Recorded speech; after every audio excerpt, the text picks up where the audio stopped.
Good morning guys. Ayan. Today ay May 24.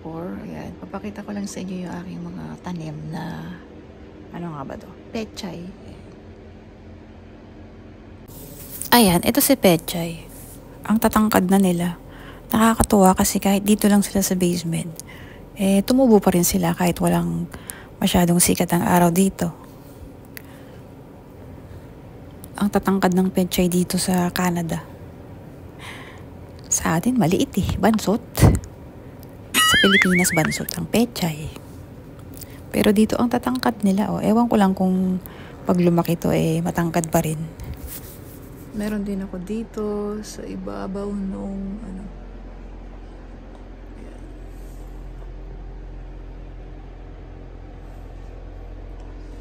So, bali dapat nailipat ko na to sa sa malaking pot. Kaso nga pa rin, ang lamig pa rin kasi. So pag nilalabas ko sila, nalalanta sila sa sobrang lamig. Kaya ayun, nandito pa rin sila sa basement. Pero mamaya try ko siya ilipat sa mas malaking pot.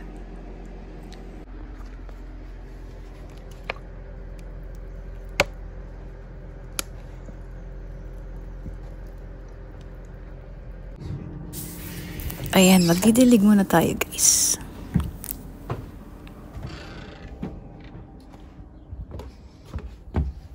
Ayan mahirapan. Parang mahirapan sila sa lamig. Ito si okra. Si okra.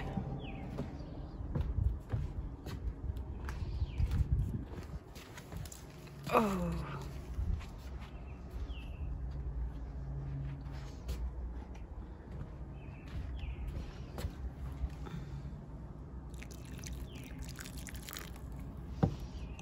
Ang okra kasi dapat, alam ko, dapat 8 hours siya masikatan ng araw. Pero dahil nga sa mainit pero malamig pa rin Pag nilalabas ko sila, nalalanta sila sa sobrang lamig. Kaya pinapasok ko ulit. Mamaya ipapasok ko ulit sila.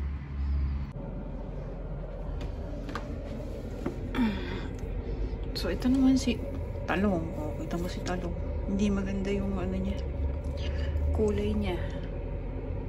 Kaya try ko siya ilabas din. Pati si kamatis. At ito si cherry, strawberry. Diba? Nagawa ng paraan. Labas natin sila. Ayan. Para-paraan lang. Ay, sobrang lamig pa rin kasi.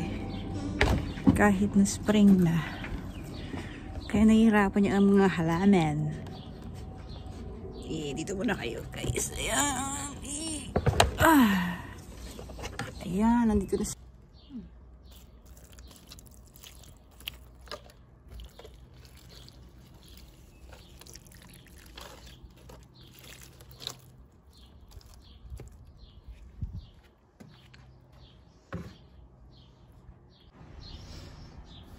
So, ito si talong pala. Ito si okra. Dapat maarawan sila ng 8 hours. 8 hours a day or more. Kasi alam ko, sila doon sila kumukuha ng Kaya hanggang ngayon, hindi pa natutuloy yung bunga nitong okra. Gusto nga namin ni ate paramihin sila. Kaso ang bagal lang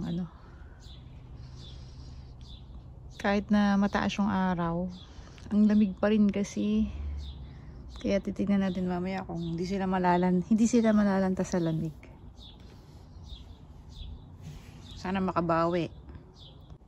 So far, si kamatis maganda naman ang niya. Progress niya. And then itong si strawberry. And may bulaklak pa siya, diba? So dapat pala mailipat na sila sa malaking pot.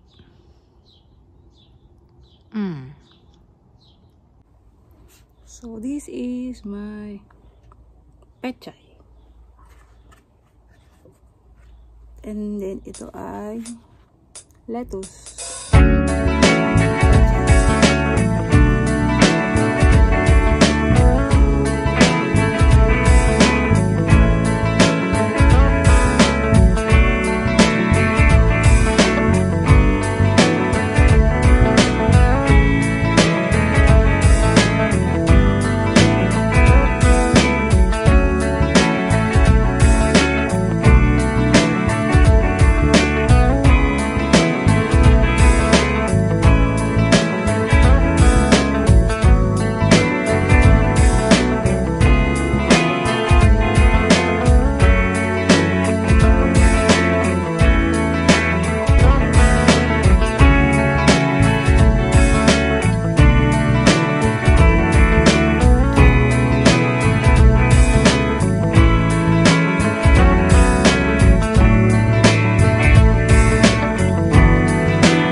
ayan, sumikat na yung araw.